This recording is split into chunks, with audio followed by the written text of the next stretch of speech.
Alan Schiff, CPA CFE, is the president of the Academy of Dental CPAs. The website is www.adcpa.org. This group of very knowledgeable CPA firms across the nation specializes in practice management services to the dental industry. So they're specialists in dentistry. Alan has been practicing accounting in the Baltimore area for 40 plus years. He is an accomplished speaker on topics such as dental practice management, transition planning, choosing a dental CPA, obtaining financing, identifying embezzlement in the workplace and business startups.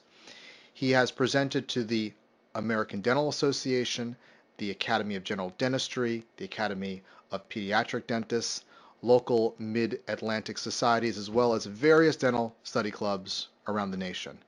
For the last 30 years, Alan has taught at the University of Maryland Dental School, as well as 7 other national dental schools on the subject of dental practice management.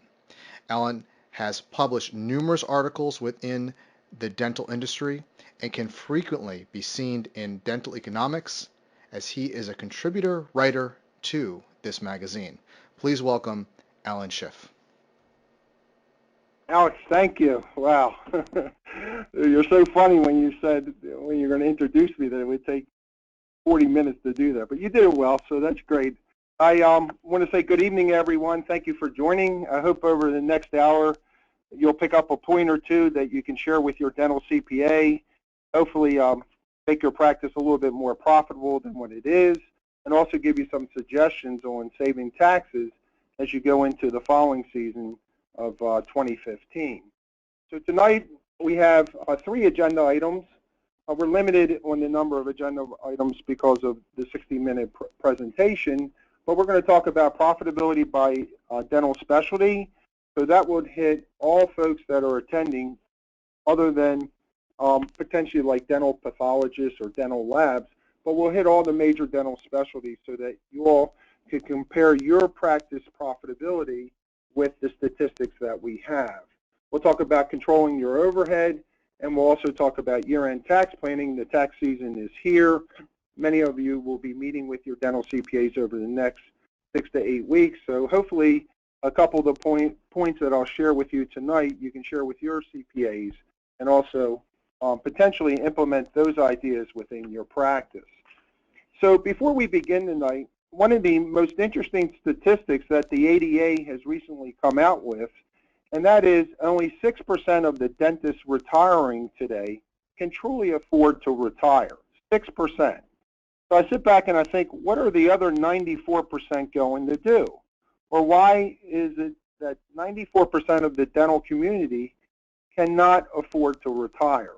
And I think back and I say to myself, well, maybe they haven't had really proper guidance, whether it's proper practice management guidance or financial planning, whatever it may be.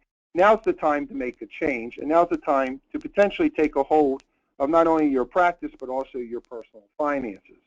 So if you think back over all the years, you're earning a lot of money. Many of the dentists today are earning way beyond the current statistics that the ADA produces on a national basis. Many dentists are earning $250,000 to $300,000 to $350,000 to $400,000. A lot of money, and the question is, what are you doing with all the monies that you're earning? Do you have a plan in place to ultimately provide for retirement at the time you choose to retire? So after all the years of practicing, what will you have accumulated in net worth and personal assets that would allow you and give you the affordability to retire? So can you possibly name 3 of them? Well, the first would be your personal residence. Hopefully you have a plan now. You purchase your residence. Many of you have refinanced your home mortgages. Many of our clients are in the 3 to potentially 3.5% fixed rate mortgage. And if you're not in that particular percentage, then maybe you ought to check with your financial advisors and see if you can get there. But you'll have your personal residence. Hopefully, as the economy starts to rebound, your personal residence will accumulate in value, and you have the time to pay down your mortgage while you're practicing. So ultimately, when you do retire, you have no mortgage on your personal residence. Your retirement plan. And we have a section later in tonight's presentation on retirement planning, but what have you done to potentially be proactive with your retirement plan? Do you have a 401k? Do you have a simple? Do you have a profit sharing plan? Do you have a 401k with a combination profit sharing plan?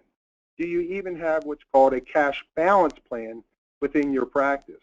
Quite frankly, do you have the right retirement plan based on the employee census within your practice? So now's the time to meet with your dental CPA, take a look at your plan, and potentially shift to a plan that may be more user-friendly for both yourself and your spouse within your practice. The third asset you're going to have when you finally retire is the value of your practice.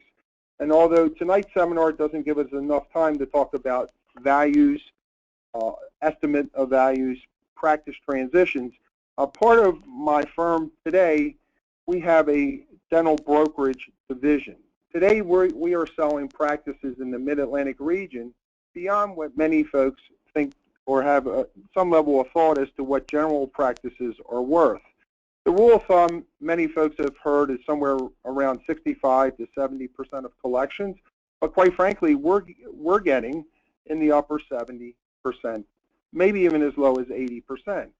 Within my academy, we have members that are located in Los Angeles and also in San Diego, and my friends in Los Angeles and San Diego are getting fairly close to 90 to 100% of collections. So it would depend as to where your practice is located, but you should talk to your dental CPA, make sure you can preserve the value of your practice, and ultimately have that value come into your whole wealth management and your wealth planning to give you the affordability to retire, so that you ultimately will become part of the 6% statistic as opposed to the 94% statistic I mentioned earlier. And the fourth asset you may have a chance to acquire is your facility. So if you have the opportunity to actually buy the facility which houses your dental practice, please meet with your dental CPA, see if the economics are there. Potentially, if they are, you may want to set up a separate entity. I would probably suggest a real estate LLC if your state provides for an LLC. And surely seek out the counsel of both your attorney and your CPA if you have the opportunity to do that. So today is February. The question is, where will you be in 20 years? Where will you be potentially in 25 years? And you may want to work backwards. So you meet with your financial advisor, and based on your cost of living and the wealth that you're looking to accumulate within your family, you may need $3 million at the end of 20 years. You may need $4 million. So the question is, can you work backwards from today? What would it take to put in X, assuming that you would earn Y, to accumulate $3 million, whether it's in 20 years or 25 years? So my whole thought process tonight is to be proactive with the financial planning of your practice. So many of our clients say, well, what should my profitability be?